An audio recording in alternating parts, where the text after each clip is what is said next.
Welcome to Executive Checkpoint, the live podcast for security professionals. Each week, we explore industry trends, challenges, and insights with leading experts. This is your insider access to the minds driving change in our industry.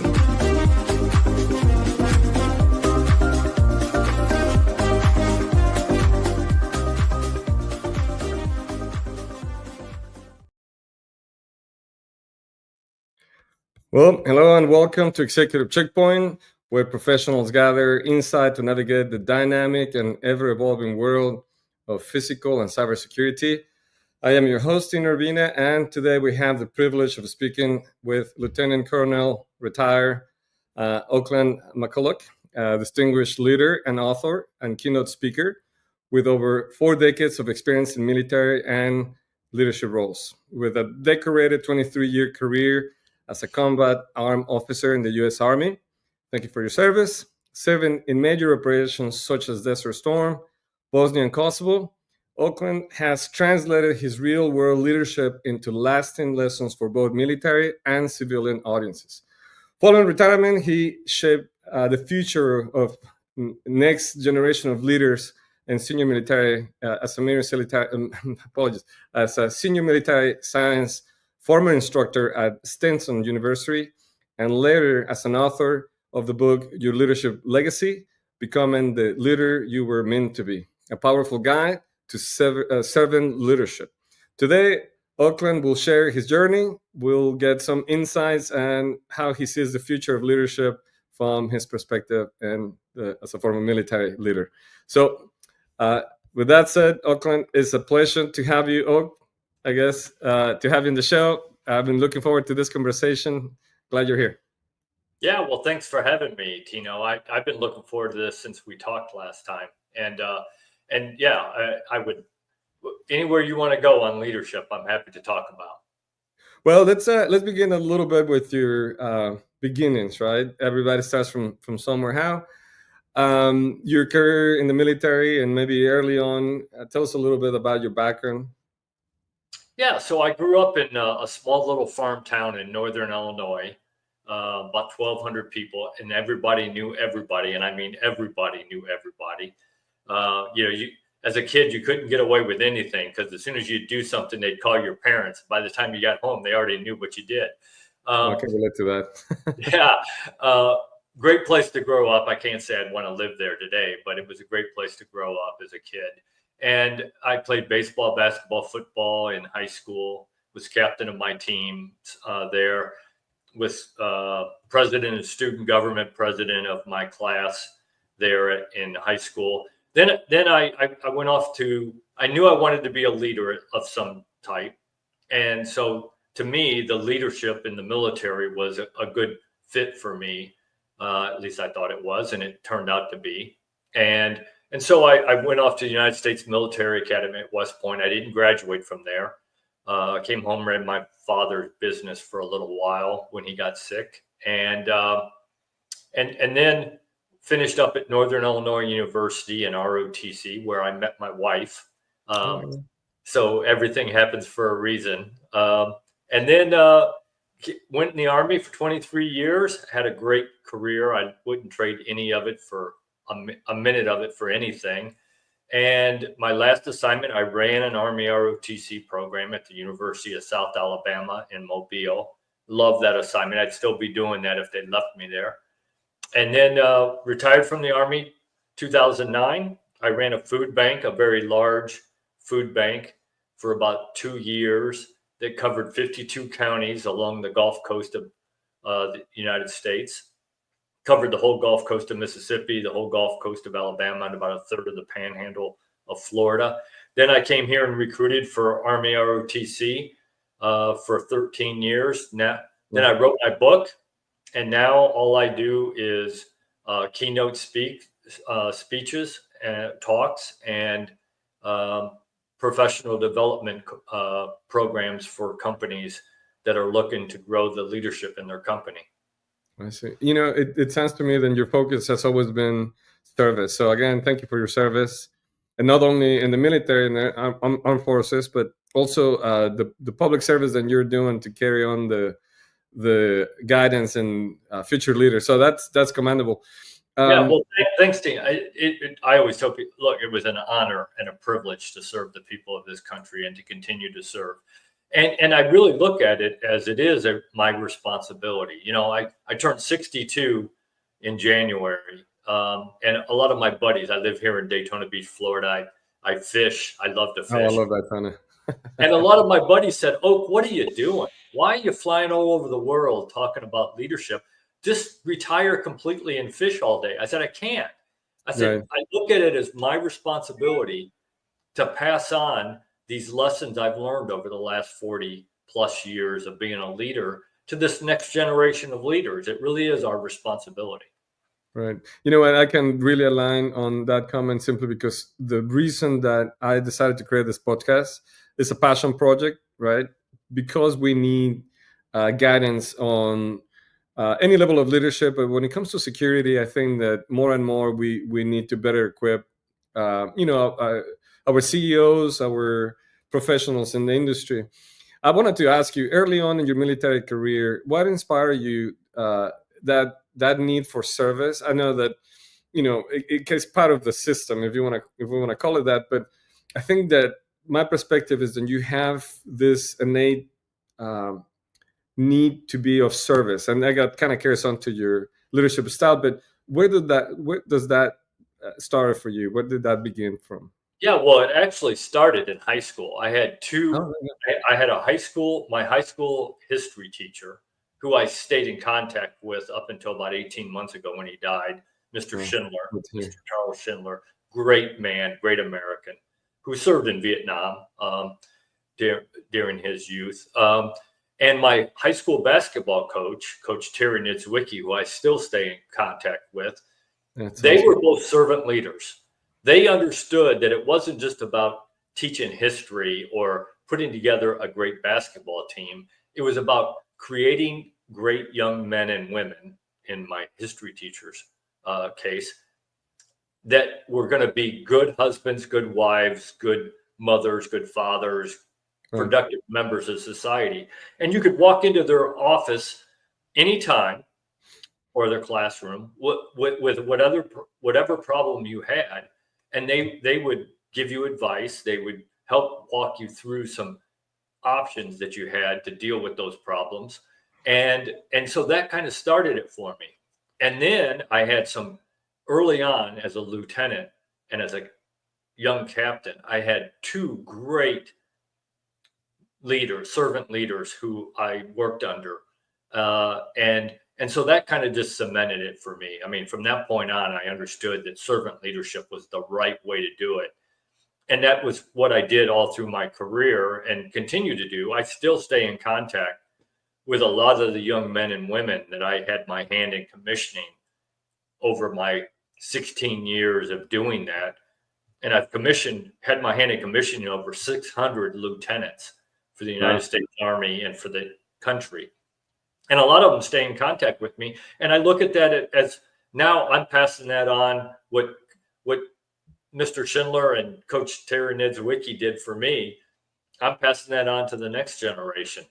And, when I got ready to retire from the Army, I had lots of offers to go work in the civilian corporate world. And I just had no interest in doing that. And that's why I picked the food bank, because it was still about service. Right. And to me, that is what it's about, is service. Nothing against people who want to work in the corporate world. That just wasn't me. And so that was an easy transition for me to go from the military into another service-oriented job. And it's interesting. I think you bring a very valid point.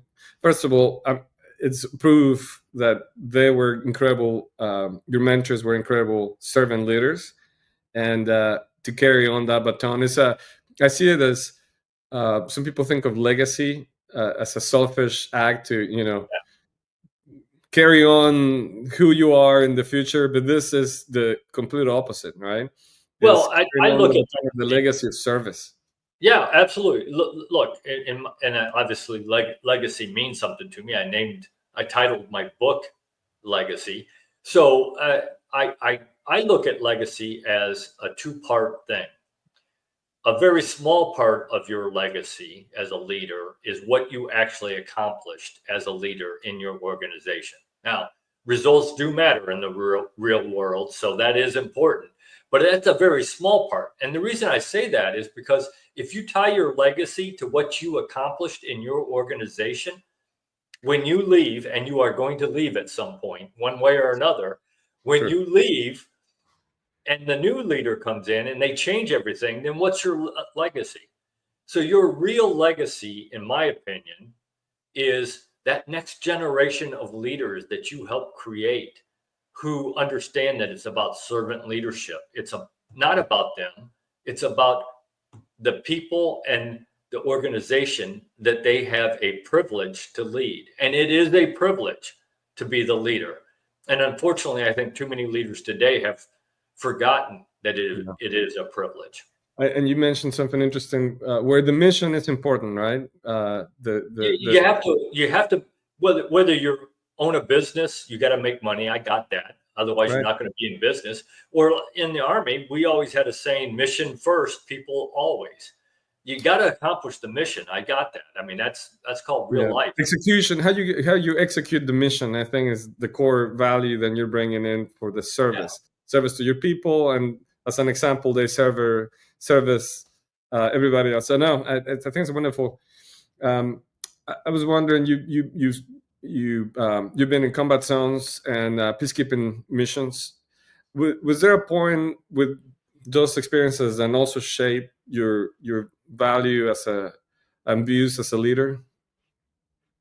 Yeah, I think you can't serve in those type of positions where it doesn't influence something, and influence you probably for the rest of your life. So some of that's good, some of it's bad. But I certainly took experiences out of both those, Desert Shield, Desert Storm, and more Kosovo than Bosnia, where I had to make some decisions that were like life and death situations, and you have to accomplish what you're doing. But in the end, and in addition to that, you got to think about how is it going to affect the people that you have the privilege to lead. And here's a good example. I had a young lieutenant who I still stay in contact with today, and he's on the brigadier general list. You think that makes me feel old? And he came in as a brand new lieutenant to my staff organization, and I put him out on a mission, and there was a mortar attack, not against our soldiers, but against a town. And I saw him coming out. I went there immediately, and he was like his platoon was the first one to get there. And I saw him walking out of a building, and he had a little baby in his hands that had been killed during the mortar attack. And I could see a tear running down his face, which is natural. I mean, absolutely. We're all humans. I don't care who you think you are and how tough you think you are. We're human. And I told him, I said, take care of what you got to do here, young man, and then come see me. And he came to me afterwards, and I said, look, I got it. This is tough. And you have emotions and you have feelings that you got to deal with. I said, but understand that you cannot save everybody. I don't care. You can have all the right intentions. You can't save everybody. There's certain things you don't have control over. I said, the one thing that you got to remember is that you have a job to do, and that there are soldiers who are depending on you for their life. So deal with what you got to deal with whenever you have time. But in the moment, you got to deal with what's going on in front of you, because your job is to bring as many of those soldiers home as you can bring home. Yeah, and you need to be centered to be able to do that. I think it's a great point, and terrible situation to learn those valuable lessons. You after retiring, you mentor a lot of ROTC cadets. Was there a specific point in that in those relationships that you knew for a fact you were making changing minds and opening hearts. Yeah, absolutely. I mean, there were some people that, that I wish I could have done more for, but a lot of it depends on them. That you Sure. can do everything that you want to do, but they got to want to do it as well. But a perfect example, when I was running my ROTC program at the University of South Alabama in Mobile, I had a young man who came in, and I thought to myself, the very first day, I mean, he was standing off by himself. He didn't engage with people. And I thought to myself, yeah, he's not going to make it. And then he just kept coming back, and he kept doing the things that I asked him to do, that we asked him to do, not just me, Right. but my cadre. And he was learning, and he was doing the things that we taught him. And I could just see every day he got a little bit more confident. He got a little bit better. And about, I don't know, probably the last semester of his sophomore year, you could just see that a light bulb went off, that he understood what it was we were doing. There was a method to the madness. There was a reason we were asking them to do the things and learn the things that we were asking them to do. And he just exploded. And by his senior year, he was the cadet battalion commander for the ROTC program. I mean, that's how much he grew in those 4 years, three years. So it's awesome when you can see that, and it's heartbreaking when you see somebody who has potential that you're trying to coach and guide and mentor and develop, who just don't have the self-discipline or the habits that allow them to learn the things you're teaching them and put them in place, and don't meet their potential. Because I've had several of those that when they first came in, I thought this guy or gal is going to be an absolute superstar. And then they just didn't. And, and you take that to heart, Sure. But you also got to understand that it's a two-way street. You can teach and mentor and coach and develop all you want, but unless they take it to heart and decide that's what they want, then you can't make it happen. Absolutely. I can relate to that in two different separate instances. One, years ago, as a news director of a facility, one of our senior management was asking me who's ready to move to the next level. And I said, pick someone. Anybody. I train them well. They all know what they need to do or how they need to do things. And I'm not sure if I lost you, Oak. I'm still here. I don't know what happened. Hold on one second. I see. I think the camera went out. Yeah. There we go. There you go. But, glitches. We pivot. That's good. There's always, it's technology, right? Something is going to go right. Stuff happens. You just got to work through it. That's right. I was so proud to tell, senior management, pick anybody. And to my surprise, when he approached them, nobody wanted the position. Yeah. And the reason is like, you make it look easy. You love this commitment, and we don't. We love working with you, and we appreciate that you train us so well, but we don't want it. They want a responsibility. Yeah, well, and there are people like that, and I've run into people like that who I say the term I always use is a fear of success. They're afraid to go to that next level and be successful, because then they're going to have more responsibility. They're going to have more things that are going to be thrown on their shoulders, and they don't want that. They just want to do their job, and they do it well, and then they go home at night and they don't have to worry about what's going on, and they don't have any responsibility after they go home. And that's okay, because leadership position is not for everybody. Right. The thing I just said the other day to somebody, I said, leadership, if you do it right, is the hardest thing you will ever do. But it is also the most rewarding thing you will ever do if you do it right. And I believe that 100%. I think, and now sort of looking at your book, right? It seems to me that Leadership Legacy has a broad audience, resonates with a lot of different people. What was the main hope for you to communicate with the book? Yeah, so I'm a firm believer that leadership is leadership. It doesn't matter where you learned it. It doesn't matter where you practiced it. If you understand that leadership is about two things, people and trust, period, end of story. Sure. If you can get people to trust you, you can lead any organization. I don't care what it is. And I kind of proved that with the food bank. I mean, I was a combat arms officer for 23 years. I fought our nation's wars. I went to peacekeeping operations. And then I ran a food bank for 2 years. That's 180 degrees difference. You don't get any different than that.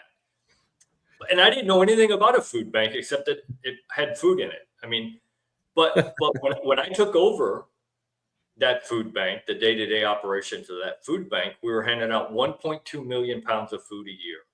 When I passed it off 2 years later, we were handing out 3.8 million pounds of food a year. We doubled the size of the truck fleet, and we almost doubled the size of the staff, because I got there and I understood that it was about people and trust, and I started building that relationship with the people that were in the organization, got them to trust me, and then we could move forward from there. And I think that was my main thing, was to make people understand that leadership is transferable. Your skill is transferable from one profession to another. Doesn't matter where you learned it. And I think that was my main thing that I wanted to do in my book. And I wanted to, I don't even mention the word theory in my book, because it isn't about theory. It's about everyday things that every leader can do to improve their leadership skills and abilities, and at the same time empower the people that they have the privilege to lead to be better workers and better people. Because I think my personal opinion is a good leader helps develop people, not just workers, but people. And I think that's important. And I hope I did that. Yeah, I definitely feel that, like you said, it's transferable. And we see, especially in the security industry, we see a lot of crossover from either agency, government agency, FBI, CIA, or other, and you have military officers are probably a big crossover for you, police officers. Absolutely. And so, whether if it's physical or cybersecurity, leadership often determines the success or failure of a crisis response. So how do you feel your principles can apply from that standpoint of view to security professionals in the private sector? Yeah, absolutely. I'm a firm believer that, if you don't think a crisis is going to come to you, you're it's a test of leadership, right? I think it is going to come. I promise. And I always used to, the way I used to do it and the way I used to teach it to the future leaders of the military and the country is, I used to say, look, if you train your people right, then you trust them. When a crisis happens, you're there, you need to be on the spot. You need to direct, at least initially, what's going to happen. Then once they're out there, the people you're leading are out there doing what it is that they know how to do, and they can do it, then you as the leader need to take a step back. Take the emotion out of it. Step back from that event. Let your guys and gals do what they need to do. And you need to be looking at, okay, what am I missing? What's coming next? What else could happen that I'm not seeing that is going to affect this situation? And then you can start planning in your mind, okay, if that happens, this is how I'm going to deal with it. If that happens, this is how I'm going to deal with it. And you're never going to get all of the options. I mean, there could always be something that comes out of the blue that you didn't think about. But at least if you thought through most of the big things that could happen, then you're prepared for when it does happen. And even if it's something else, maybe you can spin off of what you thought about and how you were going to deal with that situation. Yeah, that you have to trust, right? You got to trust, and empower your team, and they're going to deliver, so you can focus on the bigger picture. And that's the key to me, because when I talk about trust, I talk about 360-degree trust. Yep. Because I think everybody who's listening to this show would agree that the people you lead have to trust you as the leader. If that one doesn't happen, it doesn't matter. Go home. You're not the leader. But just as importantly, the leader has to trust the people that they're leading. And the people in your organization have to trust each other, that they're going to do the right thing. They're going to put forth the effort, all those kinds of things. And then the last part of that 360-degree circle is that the people that you are serving, dealing with, have to trust you and your organization. And if any one of those 360-degree, any part of that is missing, then you're in trouble. Right. I feel one of the biggest themes of your book and is the servant leadership style. So my question related to the security industry: how can leaders adopt and maintain that operational discipline as a servant leader? Yeah, so I think it starts with you as the leader, that you have to have that idea that it is a privilege to be the leader, and you have to own that it is a privilege, and then you got to get out and know the people, get to know the people that you have the privilege to lead. I always told every single lieutenant that I was commissioning and anybody at a conference that I talked to, my philosophy was lead by walking around. Get out from behind your desk. Now I got it. Leaders have to spend some time behind their desk. There's reports, there's budgets. There's a certain amount of time you got to be behind a desk. But every chance you get out from behind your desk and go down where your people are working and spend time with them. I promise you, you call somebody into your office and you ask them a question, you will get a different answer than if you go down to where they're working and ask them that same question. That's an incredible change of perception, right? That person will feel validated. I can totally see it. Hold on. Taking notes, that's fantastic. So that was always my philosophy: get out. And I had a boss who retired, a 3-star general, who was one of those servant leaders that I mentioned in the beginning. And he told me one time, he said, "Oak, I don't care how high up in the organization you get, right? Never, ever, ever turn down a chance to go get your own cup of coffee." He said 2 things happen when you do that. He said, number one, you start building some trust because they realize that you understand you're no better than they are. You got to go get your own cup of coffee just like they do. And number 2, if you're lucky, you got 2 or 3 different ways to get from your office to the coffee pot and back to your office. And along the way, you stop and talk to people. And when I say you talk to people and get to know people, I'm a firm believer that as a leader, you should go out your goal should be to every day go out and find one person, at least one person in your organization, and find something new about them. Not about work, about their personal life. What's their spouse's name? What's their kid's name? What sports do their kids play? What are their hobbies? What do they like? What don't they like?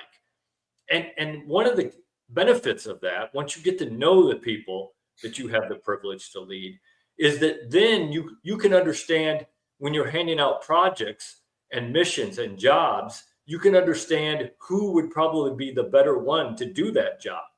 I don't know how many times I've seen where a leader doesn't know his or her people, and they're in a meeting, they'll assign somebody a job, a project, and it's a horrible match for that person. But the person right next to him, probably would have been the perfect match. But they didn't know that because they didn't know the people that they had the privilege to lead. Well, I think that there's so simple. I'm sure listening to you, some of our listeners and viewers, they have those aha moments like, well, yeah, of course, but applying it and having the discipline to apply it, I think it goes back to discipline, right? Discipline, trust. Self-discipline. There is a difference between discipline and self-discipline. Self-discipline. And a leader has to be self-disciplined. Absolutely. Right. Well, one segment of our viewership is, new or upcoming leaders, right? So what piece of advice you will give to those emerging security professionals who aim to have this leadership style and integrity? Yeah, so absolutely. I think number one, beyond anything else, you have to have integrity. It starts and ends with that, because you can't build trust if people can't trust you. So integrity in your character, setting the example every single day, and that sounds easy, but it's not. Right. Every single day you have to get up and say, okay, I got to set the example, because as a leader, you are setting a new standard every time you do something. Little things like if you're walking down the hallway and you see a piece of trash on the floor and you don't bend down and pick it up and put it in the garbage can, then how can you expect somebody else who you're leading to do that? You should never, ever ask somebody to do something that you, as the leader, aren't willing to do. So it starts with integrity and your character and setting the example. Then I think it just goes to showing the people that you're leading that you actually care about them, not just as a worker, but as a person. One of the things that I used to do every time I got somebody new into my organization is I would give them here's the culture, the vision, the plan, got that big picture. But then I would pull out a sheet of paper and I'd say, where do you want to be 5 years from now, Tino? I don't even care if it's in our organization. Where do you want to be 5 years from now? And they'd tell me, and I'd say, okay, well, let's map out what it's going to take to get you there 5 years from now.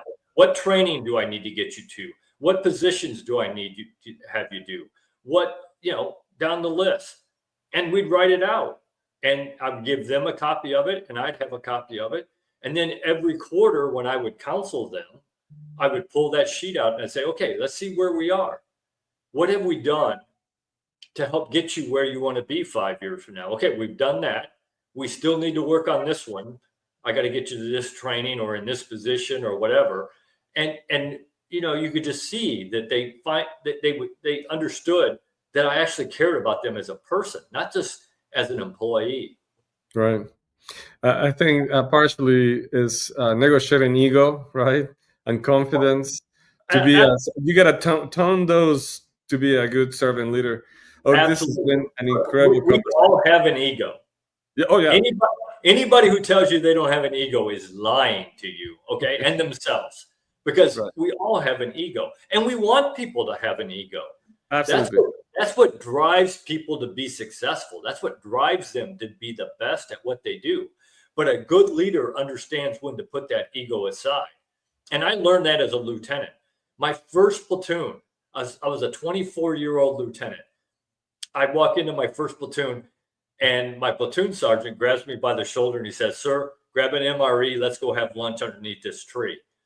And we walked over there and he said, "Look, sir, you're the boss. You're the lieutenant. We will do things however you want to do them. However, understand, I have been in the Army for 23 years. He'd been in the Army almost as long as I had been alive. Right. Why would you not listen to somebody like that? And the reason is because of your ego. You got to learn how to put your ego aside, because you got to understand that you don't have all the answers. You don't have all the knowledge. You don't have all the skills or abilities. You got to use the talent, skills, knowledge, and abilities of the people that you have the privilege to lead. And if you do that, you will see that organization and you will grow exponentially. I give Sergeant First Class Pinson, remember him like he was yesterday, and I kept in touch with him until about 5 years ago when he finally died. I give him a lot of credit for helping to produce me as the leader that I am today, because he taught me some valuable lessons. When I talk about mentorship, mentors don't have to be above you. You can have mentors who are below you, who have knowledge, skills, and abilities that you want to learn. You just got to put your ego aside to understand that. I love it. Well, look, this is one of those that I feel we can do this for several hours, and I'm always happy to come back on again if you want me to, Tino. Absolutely. But here's the one recommendation: if you want to understand better this servant leadership, and you enjoy the conversation, go get Oak's book.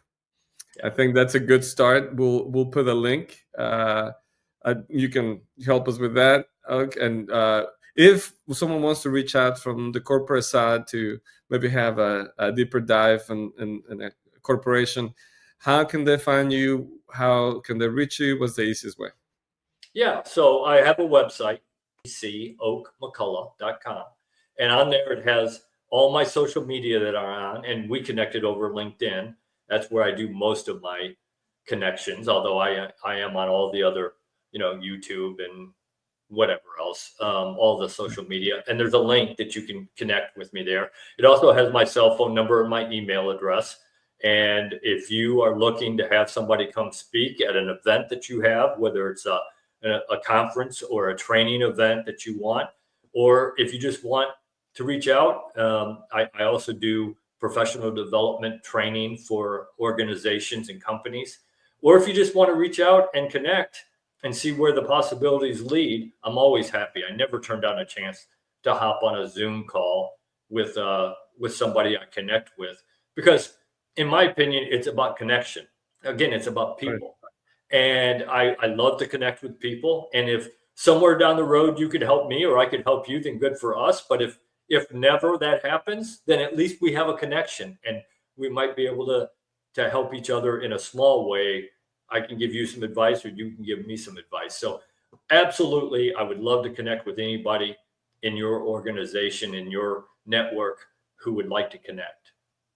Absolutely. Well, again, Oaks, thank you very much. I think it's been a very pleasant conversation. We look forward to having you some other time. We upcoming couple conversations with maybe not the opposing views, but maybe different views about certain subjects. And so we're hoping to see you again. For our audience, we thank you for watching. With your support, we continue to bring incredible speakers, thought leaders like Oak. So stay safe, stay smart, and we'll see you in the next checkpoint. Thank you so much for your time.